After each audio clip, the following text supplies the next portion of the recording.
Καλησπέρα σε όλους. Σήμερα θα φτιάξουμε λαχταριστά τυροπιτάκια με 5 μόνο υλικά σε πολύ γρήγορα βήματα. Πάμε να δούμε τα υλικά μας. Θα χρειαστούμε 200 γραμμάρια γιαούρτι, 170 γραμμάρια ηλιέλαιο, 300 με 400 γραμμάρια φέτα, ό,τι τυράκι εσείς επιλέξετε, 2 αυγουλάκια και 500 με 550 γραμμάρια αλεύρι. Ρίχνουμε το γιαούρτι στο μπολ μας και προσθέτουμε και το λαδάκι μας. Χτυπάμε τα αυγουλάκια να γίνει μία μάζα και μόλις γίνει το ρίχνουμε μέσα. Μία συμβουλή. Προσπαθούμε να ανακατέψουμε αυτή τη μάζα. Ελάτε να σας δείξω πώς πρέπει να γίνει, ώστε το γιαούρτι, το αυγό και το λάδι να ενωθούν μεταξύ τους. Δεν χρειάζεται πολύ, ίσα ίσα να σπάσει το γιαούρτι. Στη συνέχεια, εάν επιθυμείτε ή όχι, εγώ τώρα θα το κάνω, θα ρίξω και ένα κουταλάκι του γλυκού μπέικινγκ σε σκόνη.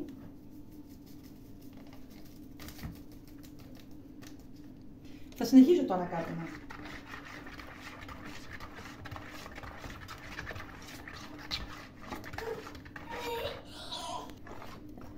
Εφόσον ανακατεύουμε, περνάμε στο τελικό μας στάδιο. Ρίχνουμε το αλεύρι. Είπαμε 500 με 550. Τώρα μην φοβηθείτε να λερωθείτε. Πρέπει να βάλουμε αναγκαστικά το χέρι. Να πω ότι έχω και βοηθούς, το γιο μου τον Παναγιώτη, το γιο μου τον Βασίλη και το γιο μου τον Άγγελο, οι οποίοι τραβάνε αυτά τα βίντεο, γιατί εγώ δεν ξέρω, είμαι άσχετη.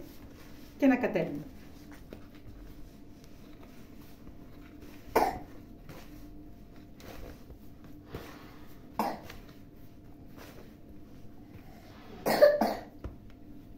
Έχουμε φτάσει στο τελικό στάδιο και μένει να πάρουμε το τυράκι.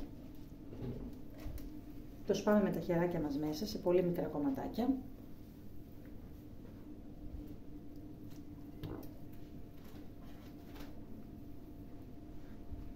Είναι πολύ ωραίο γευστικό σνακ, αν έχετε καλεσμένους, αν κάνετε πάρτι και στο σχολείο ακόμα για τα παιδιά. Ωραία, κλείστε το τώρα λίγο. Έχουμε φτάσει στο τελικό μας στάδιο. Θέλω μόνο να σας δείξω πώς πρέπει να είναι η ζύμη μας. Πρέπει να σηκώνεται, να είναι μια ολόκληρη μπάλα. Καλό θα είναι να την αφήσετε να ξεκουραστεί και για 10 λεπτάκια και ξεκινάμε να κάνουμε τις μικρές μπαλίτσες μας. Δεν μας ενδιαφέρει το μέγεθος, πόσο μάλλον εγώ που έχω 3 παιδιά. Λίγο στο χέρι μας να πλαστεί. Εγώ τώρα δεν έχω αντικολλητικό χαρτί για κάτω, έχω βάλει όμως λαδάκι και το έχω πασπαλίσει. Και αρχίζουμε και ξεκινάμε και κάνουμε μικρές μπουκιτσούλες. Ό,τι σχήμα θα είναι, δεν μας πειράζει άλλο μικρό, άλλο μεγάλο, μας ενδιαφέρει ότι θα είναι χειροποίητα τυροπιτάκια. Να, αυτή πάει να μου βγει λίγο μεγάλη, αλλά αυτό είναι και το ωραίο της υπόθεσης.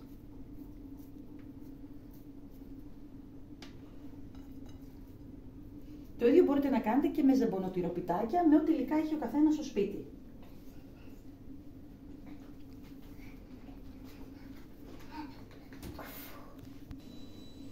Έχουμε περάσει στην τελική μας φάση.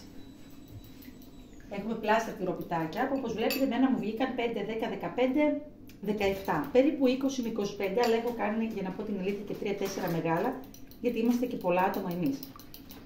Σκάμε ένα βουλάκι, το ομογενοποιούμε πάλι. Και με ένα πινελάκι από πάνω θα τα περάσουμε. Βέβαια έχω και το γιο μου εδώ, όπως τα ακούτε. Ναι, μετά θα σου δώσω μαμά το πινέλο, τώρα θα κάνουμε τα τυροπιτάκια. Προθερμαίνουμε το φούρνο μας, τον έχω ήδη ανοίξει στους 180 βαθμούς, για 20 με 22 λεπτά θα δείτε κι εσείς. Όταν θα φάτε τα τυροπιτάκια θα δείτε μέσα ότι είναι τόσο νόστιμα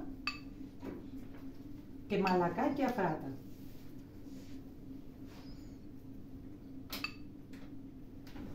Καλή επιτυχία!